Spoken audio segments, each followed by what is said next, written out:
Hey guys, how you doing? Me? Doing great, just packing. Where am I going?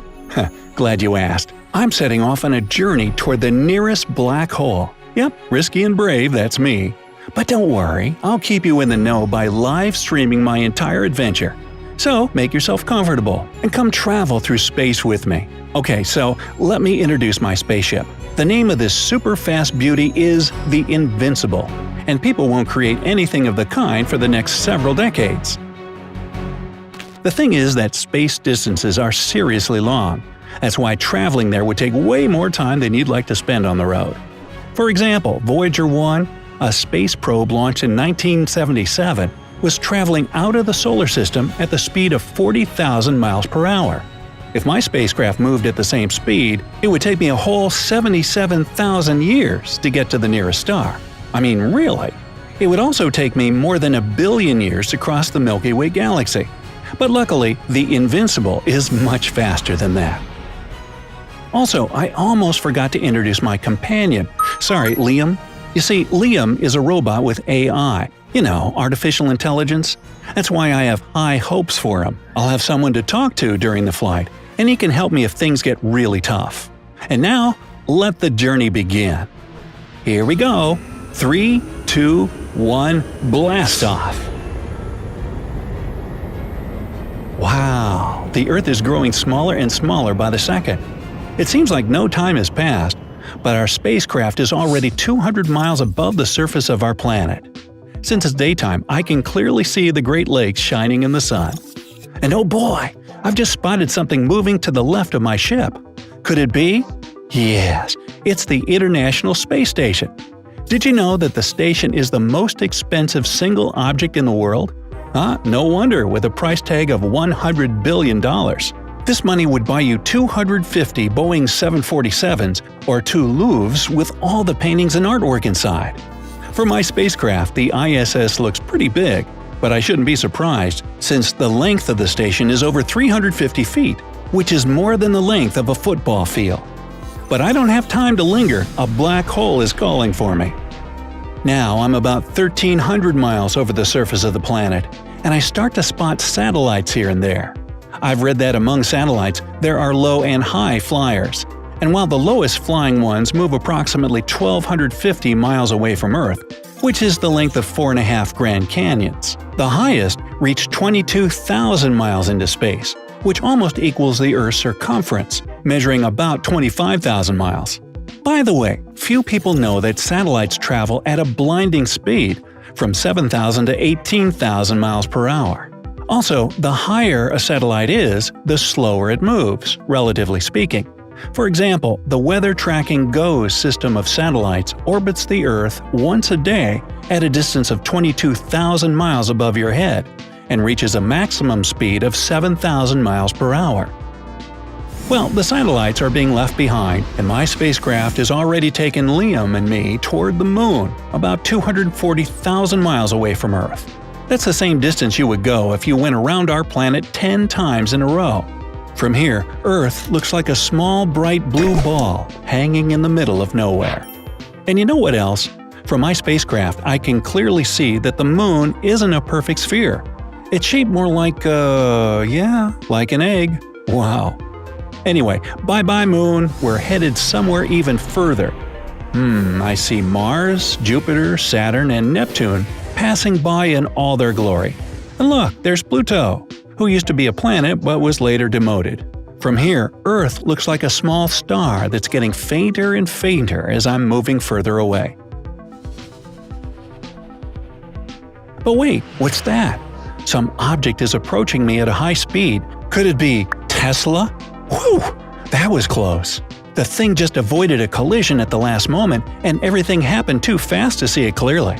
But I'm pretty sure what I just saw was a Tesla. Right now, I'm already really far from Earth, like 100 astronomical units away. The thing is that space distances are so vast, you can't even calculate them in miles. That's why scientists use the term astronomic unit, which equals 93 million miles, the distance from the Sun to Earth. That means, right now, I'm 9.3 billion miles away from our planet. But what's happening? Why is my spaceship shaking and rocking so much? I see. We're entering the termination shock, the place where solar winds coming from the sun travel at a speed of 250 miles per second and collide with the material that makes up the galaxy's background. Ah, there. We made it through unscathed. But there's another trial ahead, the Oort cloud. That means two things. First, we're on the outskirts of the solar system, and second, we'll have to get through a cloud of icy objects orbiting the sun at a distance of 100,000 astronomical units. In other words, it's 1.87 light-years away from our star.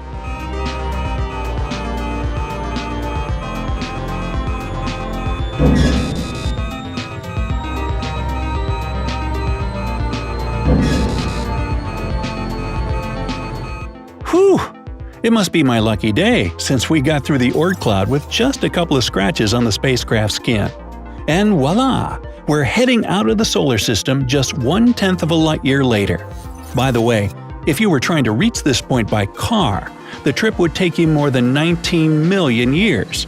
And even if you piloted one of the fastest spacecraft that exists nowadays, NASA's New Horizons, you would still need 37,000 years to complete the journey. So bring a big lunch. Alright, we've left the borders of the solar system, and now I'm sitting in my spaceship cabin watching comets and asteroids pass by. Time to think about my destination. In the center of pretty much every galaxy, there's a supermassive black hole. For example, one is sitting right at the heart of our Milky Way galaxy, about 27,000 light-years away from Earth. But even my ship wouldn't be able to get that far before my 100th birthday. That's why my destination is the stellar black hole nearest to Earth and much smaller in size, but no less mysterious. It's V616 Monocerotis, also known as V616 Mon, located 3,000 light-years away and weighing the same as about 9 to 13 of our suns. A black hole is an eerie place, where those laws of physics we studied at school stop working.